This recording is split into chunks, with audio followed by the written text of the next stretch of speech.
Buenas tardes, profesor y compañeros. En esta oportunidad les presentaremos el proyecto Granada 135, un edificio multifamiliar ubicado en Pueblo Libre.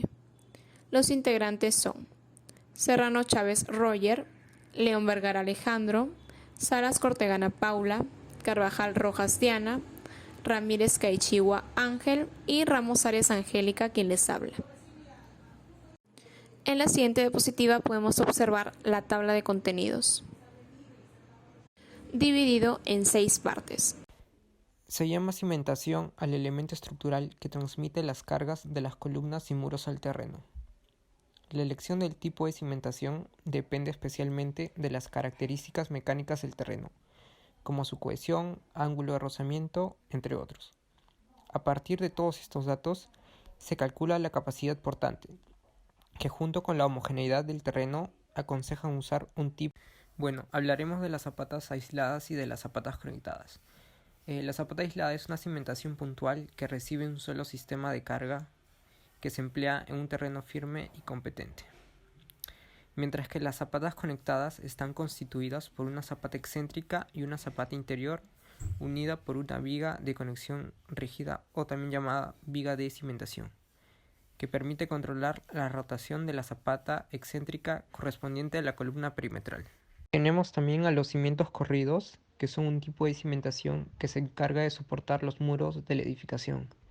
Este elemento tiene a su longitud como dimensión predominante comparado a su ancho y altura.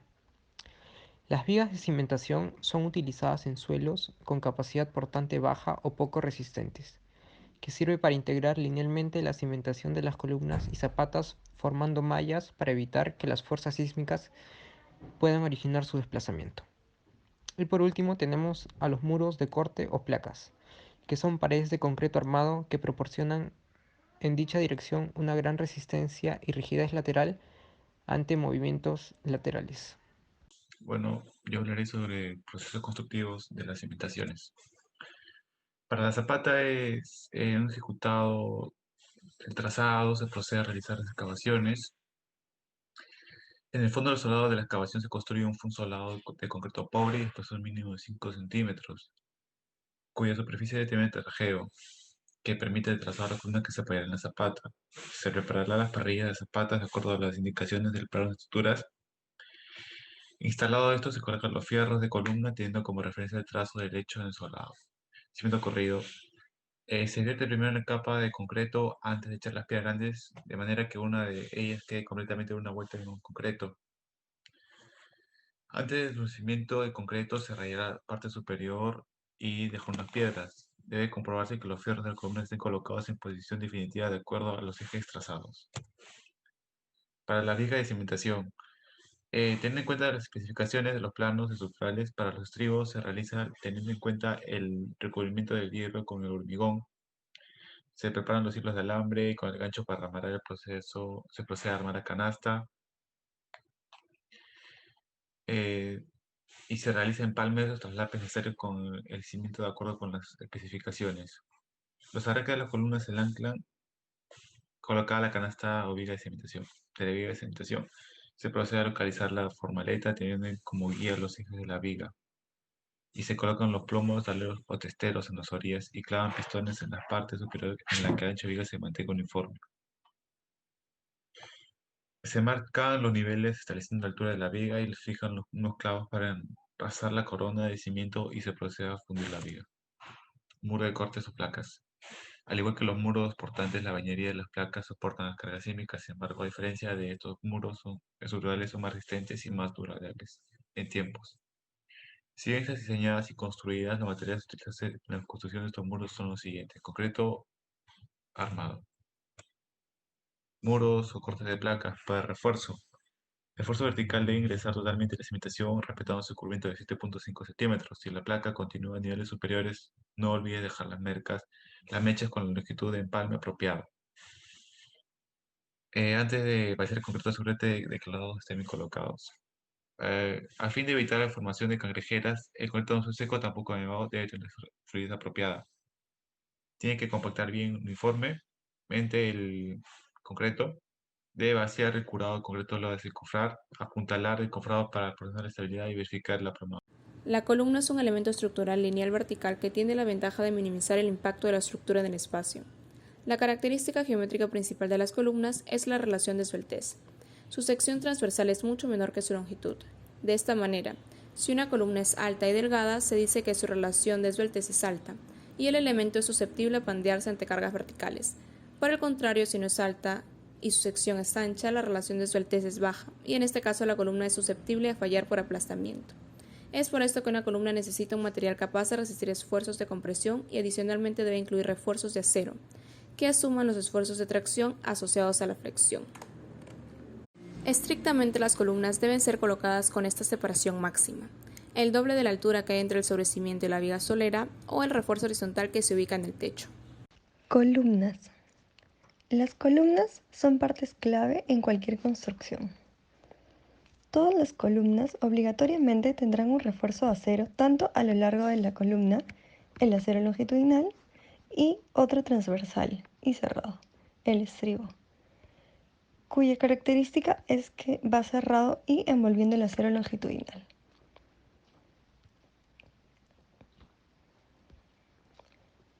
Los principales componentes de la columna son los siguientes. La zapata es la cimentación superficial sobre la cual se estructuran las columnas. El pedestal conforma la parte inferior de la columna y le sirve de soporte. Y la placa de acero, que constituye el núcleo de la columna. La construcción de columnas se realiza mediante el siguiente procedimiento.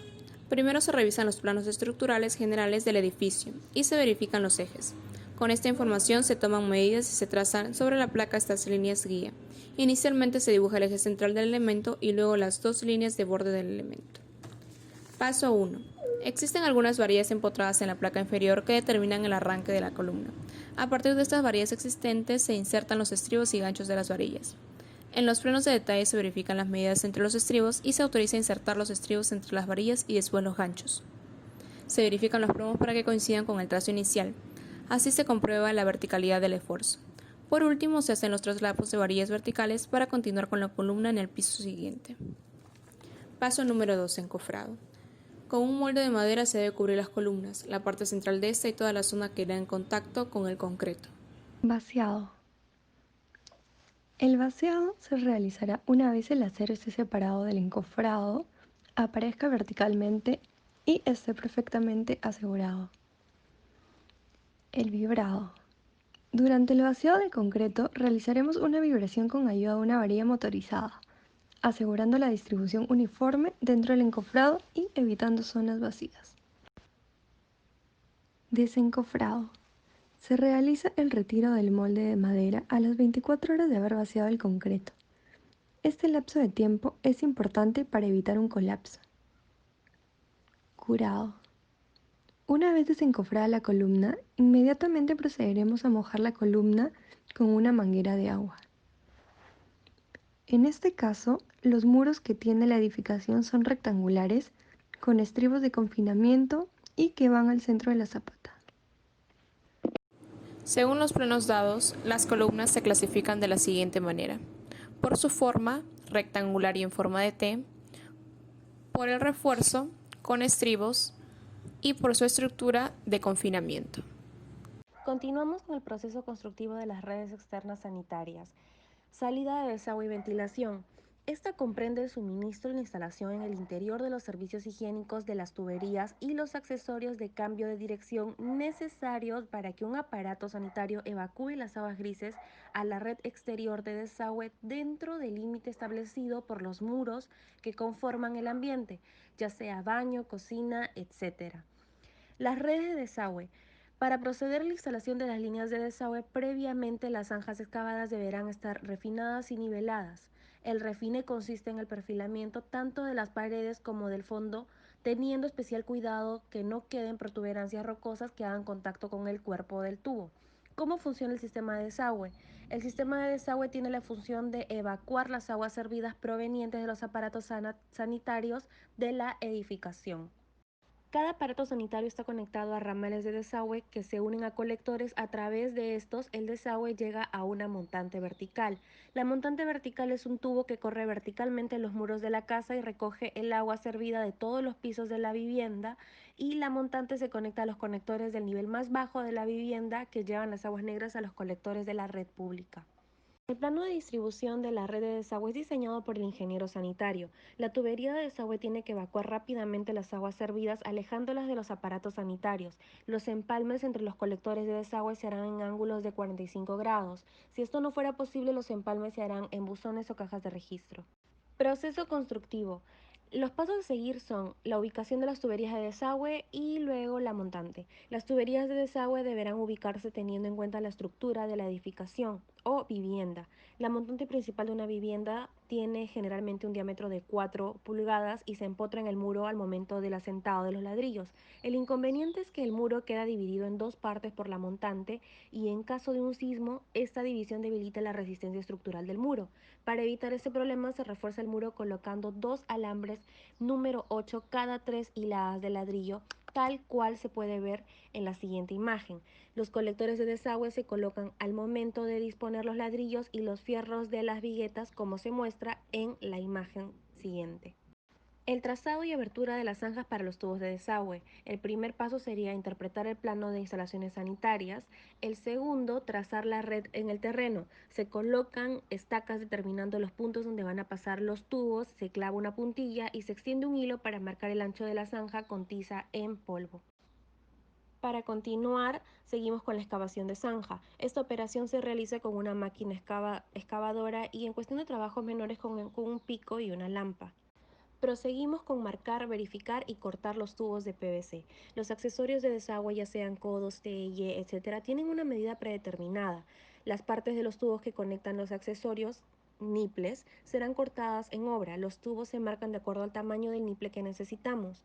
Los cortes de los niples deben de ser rectos para obtener un perfecto ajuste con los accesorios. Una vez ultimado el corte, se lima el borde hasta que quede liso. Para continuar, seguimos con la soldadura de las piezas y la prueba de instalación. Para la soldadura, se inserta el tubo en la campana haciendo rotar las dos piezas y presionando con fuerza. El tubo debe entrar hasta el fondo y las marcas deben coincidir. Se mantienen las piezas presionadas por 15 segundos para que el pegamento empiece a soldarlas. Para la prueba de instalación, luego de 24 horas de haber soldado la última pieza, se cierra la instalación con un tapón. Se prolongan los puntos de descarga con tubos de 1 metro aproximadamente y se llena con agua. Transcurridas las 24 horas, se verifica el nivel del agua.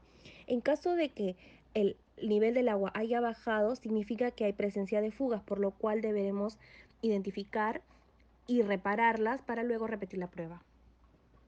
Para finalizar, continuamos con el rellenado de zanjas y compactación del material. Una vez verificado que no existen fugas, se quita el tapón y se procede a rellenar la zanja. Se extiende la tierra usando una lampa y rastrillo en capas de 30 centímetros como máximo. La tierra debe ser humedecida ligeramente para facilitar la compactación. Se compactan las capas sucesivas de tierra con un pisón hasta cubrir completamente la zanja.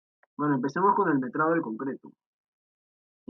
Primero cabe recalcar que he utilizado el plano de la planta cisterna, el corte A, que es la sección transversal, y el corte BB, que es la sección longitudinal. De ahí he sacado todos los valores.